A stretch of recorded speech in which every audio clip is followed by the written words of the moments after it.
Welcome to Candid Conversations with Candidates, sponsored by Crowing Power in partnership with the Brainerd Lakes Chamber and Lakes Media Collaborative. I'm Kathy Nagorski with the Brainerd Lakes Chamber, and joining me is Mark Wessels, candidate for Cross Lake City Council. Welcome. We're glad you could join us. We'll start with your opening comments so people can learn more about you. Yes, I'm from Cross Lake, Minnesota. I'm running for the council up there. Originally from Blue Earth, Minnesota. I'm a farmer by trade. I've been living in Cross Lake now for 27 years. Been a real estate agent that whole time, including some time as manager of an office, and been very active in the city for quite a long time because land use issues are so important in the city, and I'm in the business with land use issues, what you can do with your property. And so that's what has been an important issue for me, and that's why I'm running for city council in Cross Lake. What would be your top priority if elected? My top priority, I think, is there's a level of frustration in Cross Lake. There always is towards government. It's a very difficult job. I don't want to criticize the people who've been doing it before me too much. I'll be in that hot seat hopefully in January.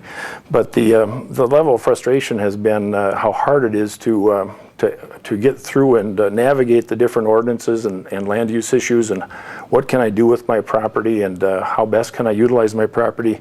And it seems like there's a lot of roadblocks to just about anything you want to do, but the hardest part is these ordinances are getting enormous, and they seem to grow every month at the next city council meeting. And so that's one of my top priorities, is try to make the city of Cross Lake a little more user-friendly and bring it back to the voters, to the residents, the landowners and taxpayers in Cross Lake. Okay, so when voters are considering their choices come election day, what are 3 things that distinguish you from the other candidates? Well, probably the number one issue is if you look back over the last 20 years or so, I can't remember a council that's had more than one active working member on that council. Usually you have, between the mayor and the 4 councilmen, they're all retired. And not that retired is bad, especially if they have some training in surveying issues, building, real estate, anything related to land use issues. Again, the number one priority for small cities is land use issues. That's the number one thing they have to deal with on a day in, day out basis. So if they have some background or training in that, that's helpful. And certainly it's always advisable to have some mix of people on the city council, but we've been very lacking in having active businessmen in town being represented and those voices being heard. My unique qualification as a real estate agent is that I literally in about 500 houses a year, showing them, doing markets for people, et cetera, and I get a chance to talk to a lot of people who are living up here, who either want to come up here, or for whatever reason are now selling and leaving the area, and so I get quite a different perspective from someone who's maybe involved with a Bridge Club or a Lions Club or something like that, all good organizations, but you're limited in the number of people you're exposed to, where for me, I get people walking in the door every day that I've never met, or people calling me up on the phone every day that I've never met, and so I get a unique perspective, as would any other business owner in Cross Lake, that from their customers that are coming in and what they're looking for in the area. And that's been missing on our city council for quite a while. We actually have one other real estate agent on the council right now, not up for re-election right now, and it's been good to have him there to give a little bit of a different mix. I think we should have a little better mix of people on the council, and that's one of the reasons I'm running, is to voice the concerns that I hear from people coming to town. Okay. What are your budget priorities, and how would you pay for them? Well, mostly I'm looking at reducing budget. We have a rather stiff, about a $4 million operating budget for a town the size of 2,100 people. I think that's pretty excessive. We had a group of business owners that got together last year and came to the city of Cross Lake with about 600 autographs on a petition. Now, it had no legal standing, we know that, but basically just to show the city council that there's a number of people in town that would like the city of Cross Lake to participate in the recession that we've had for the last 5 years and start to reduce the budget in a number of different areas.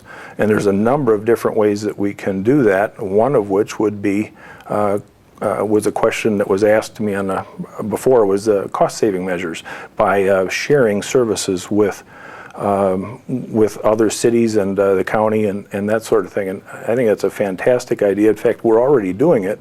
Cross Lake has a shared garage with Crow Wing County that's built right on the south side of town near the dam. Okay.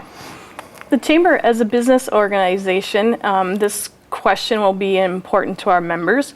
How will you make sure that your city is business friendly? Well, there's always different viewpoints on how you make it friendly. I was talking with someone the other day and sort of wanted all the buildings to look the same in Cross Lake. Everybody's got a different opinion, however, of what looks good.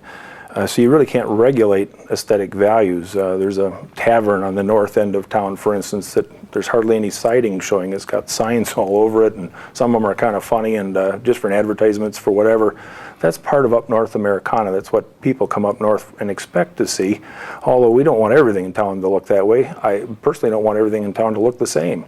The biggest thing for me is to relax the regulations. I spoke earlier about how difficult it is to navigate the rules and regulations in Cross Lake as they seem to grow by the day. That's the biggest complaint I hear from business owners, is how hard it is to figure out exactly what they can do without getting in trouble with City Hall. And so to me, it's the biggest thing that we can do is, first off, don't overtax them, which would be budget issues, reducing the budget. I think we should reduce the budget in Cross Lake by 10%. And I don't think it'd be that hard to do. And the second thing, I think, relax the regulations on businesses, let them, they need to have signs, they need to have exposure, or they don't have any customers. You can't expect them to hide in the woods and still have customers and stay in business. Okay. Now quickly, what community partners will you work with if elected? Community partners, tell me exactly what you mean. If there's other entities, organizations that you would see collaborating. For instance, you talked about Cross Lake already collaborating with Crow Wing County. Oh, well, yes. There's with budget cuts, a lot of our neighboring communities, for instance, have cut back on staffing in a number of different areas. And again, near and dear to me is the property use issue, property rights issues. And what's going on in some communities that are cutting down to half part-time people. In fact, Breezy Point approached Cross Lake, I think it was this winter, it was less than a year ago, they approached Cross Lake and asked if we could share planning and zoning services, because they didn't really feel it was justified to have somebody hired to do that with the budget constraints and the building permits down. Back in the 90s, we were building 80, 90 houses a year in Cross Lake, and we're down to about 5 to 10 now. But we actually have more staffing now than we had back then. So sharing those kinds of services with local communities and or the county, to me, could be hundreds of thousands in cost savings if you start expanding that from department to department. Okay, that ends our time. Thank you for joining us for Candid Conversations with Candidates. Please, for more information, go to votebrainerdlakes.com, and remember, vote November 6th.